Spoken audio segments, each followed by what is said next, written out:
تھا، ہر طرف خاموشی کا راج چلتا۔ ابھی ابھی سورج کی چنچل کرنیں مٹک مٹک کے زمین پر پھسل رہی تھیں۔ بہت کم عمر میں ہی وہ صبح خیز ہو گئی تھی۔ فجر کی نماز کے لیے اٹھتی تو پھر نیلے گہرے آسمان تلے چلی جاتی۔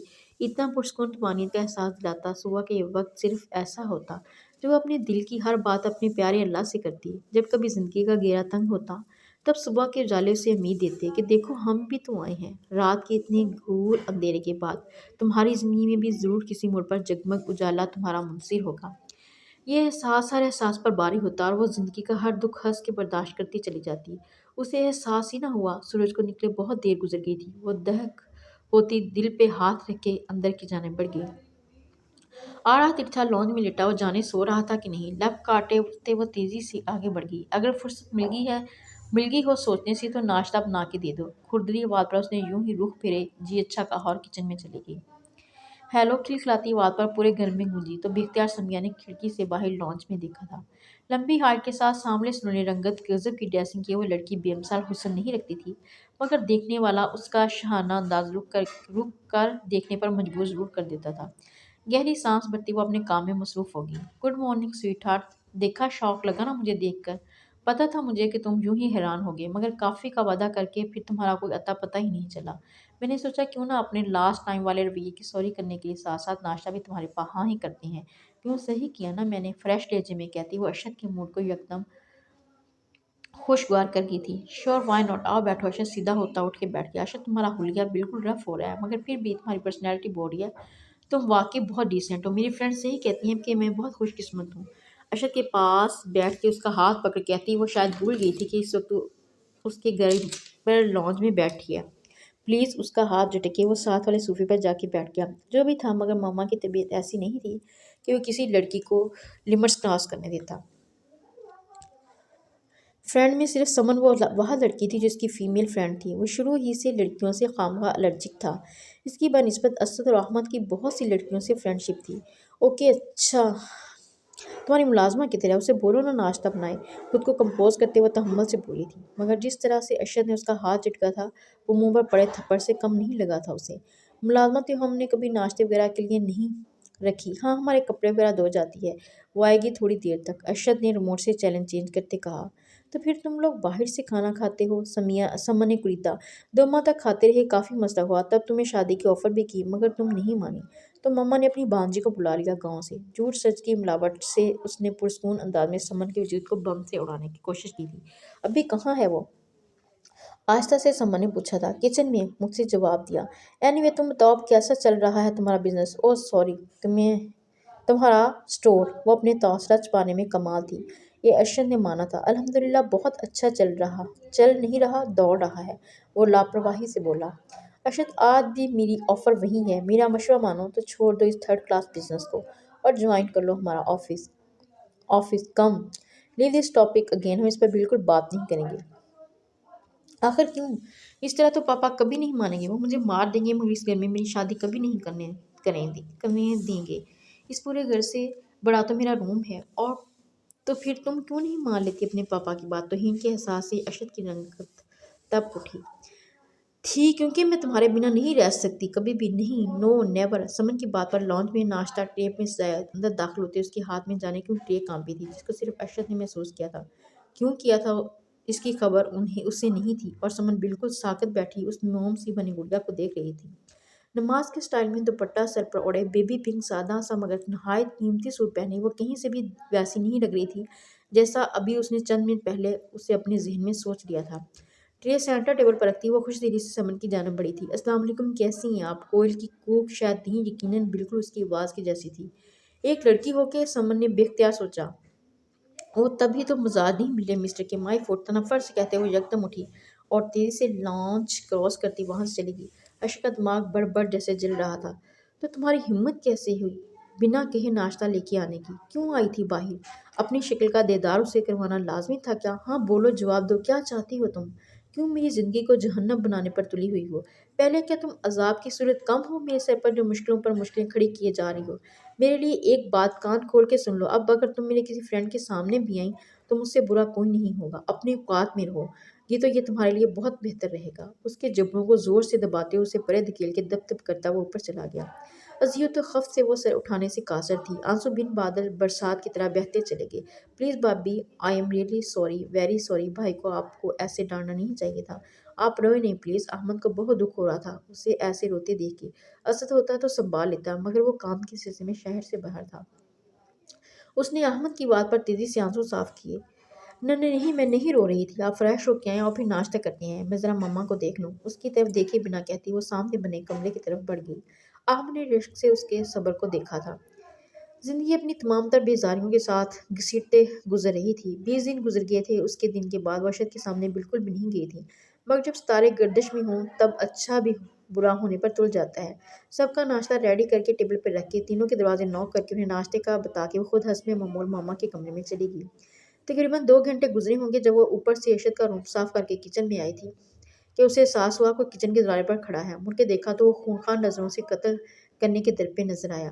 ایک بات تو بتاؤ مجھے تم، سرد لہجہ مگر سلطی الفاظ جسے سمیہ کو کچلنے کے در پہ تھا۔ جی پوچھیں، اس رخ موڑے اس نے دھڑکتے دل کے ساتھ کہا، کیونکہ ابھی اس کا روم صاف کر کے آئی تھی، ضرور کہیں کچھ نہ کچھ گڑبڑ ہو گئی تھی۔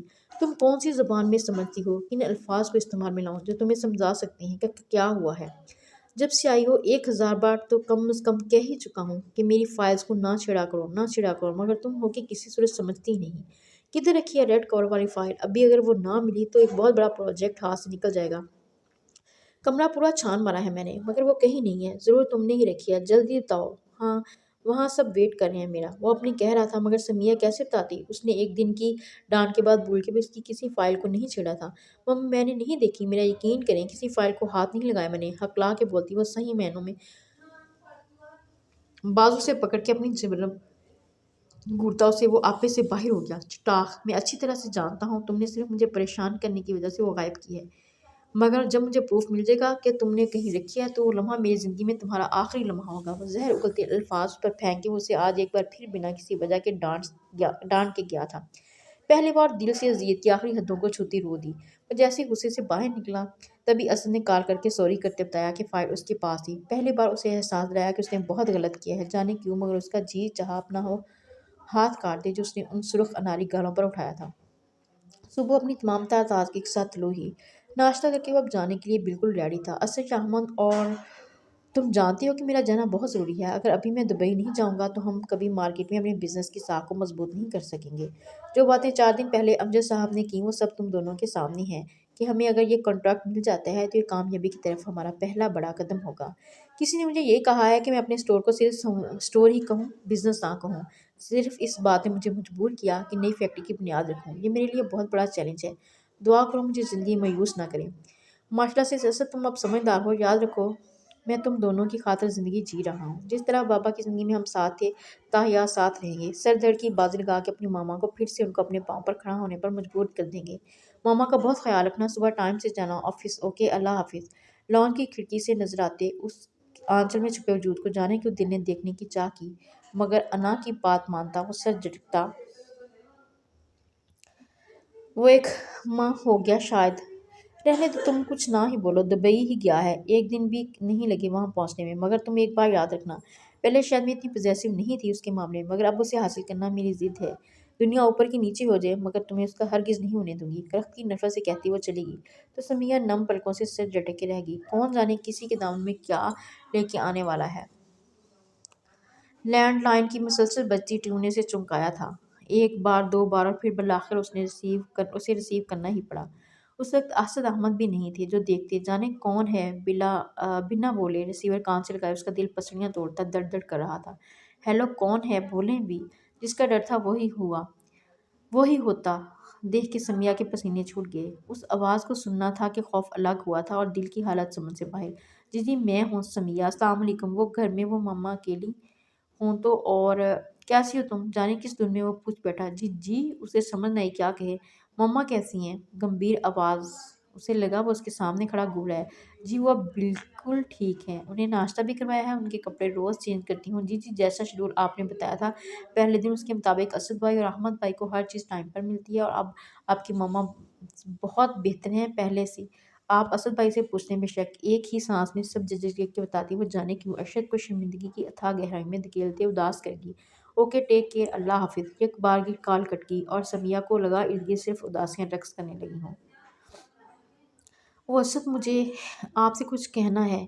وہ ابھی تک آئے کیوں نہیں؟ رات بہت ہو گئی ہے نا؟ تب میں نے پوچھا، ورنہ اس ٹائم تک وہ ضرور آ جاتے ہیں۔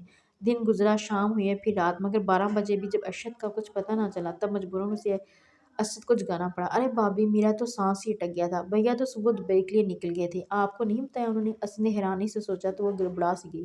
وہ میں شاید بھول گئی۔ اوکے آپ سو جائیں۔ نظر چراتے ہوئے جلدی سے وہاں سے چل دی تو اس نے دل ہی دل میں ارشد کو سلواتیں سنائی تھیں۔ ارشد کو گئی 1 ماہ سے زائد ہو چلا تھا۔ اس عرصے میں نہ اس نے کسی نے بتایا، نہ اس نے کسی سے پوچھنا مناسب سمجھا تھا کہ وہ کیسا ہے۔ دماغ کی 1000 تعویلوں کے باوجود دل اس کی چاہ کر رہا تھا۔ جب وہ یہاں تھا تب تک تو ڈر کے مارے اس نے کبھی اسے سوچا تک نہیں تھا، مگر آج جب نگاہوں نے اتنے دن سے دیکھا نہیں تھا تو دل کی بے چینی اس کی سمجھ سے باہر تھی۔ وہ جانتی تھی اس کی نظر میں وہ کچھ بھی نہیں تھی، وہ واقعی آسمان کا روشن ستارہ تھا اور وہ زمین کی خاک کے برابر۔ ارشد کہاں ہے؟ وہ آج ماما کو اسد اور احمد کی مدد سے دھوپ لگوانے باہر صحن میں لے کے آئی تھی۔ ابھی گھر کے مختلف کاموں سے فارغ ہو کے ان کے سر پر تیل لگا کر کنگھی کری تھی جب اس دن والی لڑکی تیزی سے اندر آتی دکھائی دی۔ جی وہ دبئی میں ہے، آپ آئیں نا پلیز، بیٹھیں۔ جانے کیوں سمیہ ازحد گھبرا گئی تھی۔ کب کیا وہ دبئی؟ بے یقینی سے یقینی، بے یقینی۔ سمن تم کیا چاہتی ہو مجھے بتاؤ، میرا وقت ضائع مت کرو پلیز۔ اچانک سمن کو دیکھ کے اسے حیرت نہیں ہوئی تھی کیونکہ وہ جانتا تھا سمن کسی بھی وقت کچھ بھی کر سکتی تھی اور وہ کر دیتی تھی۔ تم میری کوئی کال نہیں پک کرتے، کسی ٹیکسٹ کا جواب نہیں دیتے، کیا سمجھوں میں اس لا تعلقی کی وجہ؟ ہاں بتاؤ، مجھے ایک پل نہیں رہا جاتا اور تم مہینوں گزار دیتے ہو۔ سمن کی آنکھیں آنسوؤں سے بھر گئی تھیں کیونکہ میں نے جب تم سے دوستی کی تھی تب مجھے احساس نہیں ہوا تھا کہ ہمارا کلاس ڈفرینس ایک دن مجھے تمہارے سامنے میری نظروں میں گرا دے گا۔ ادھر ادھر دیکھتے وہ سمن کی نئی نئی امڑنے والی محبت کو ازحد سنجیدہ کرتا چلا گیا۔ وہ نہیں جانتی تھی وہ ایکٹنگ کیوں کر رہی تھی اتنی حد تک جا کے، مگر وہ ہر قیمت ہر صورت میں ارشد کو اپنانا چاہتی تھی۔ شادی کے بعد کیا ہونا تھا یہ اس کے ابھی بالکل نہیں سوچا تھا۔ اوکے آئی پرومس، میں اب کبھی بھی تم سے اس ٹاپک پر بات نہیں کروں گی، مگر تم میرے ساتھ کچھ بھی برا نہیں کرو گے۔ ارشد تم میری زندگی میں آنے والے پہلے خوبصورت مرد ہو، مجھے تمہارے ساتھ زندگی کا ہر پل گزارنا ہے۔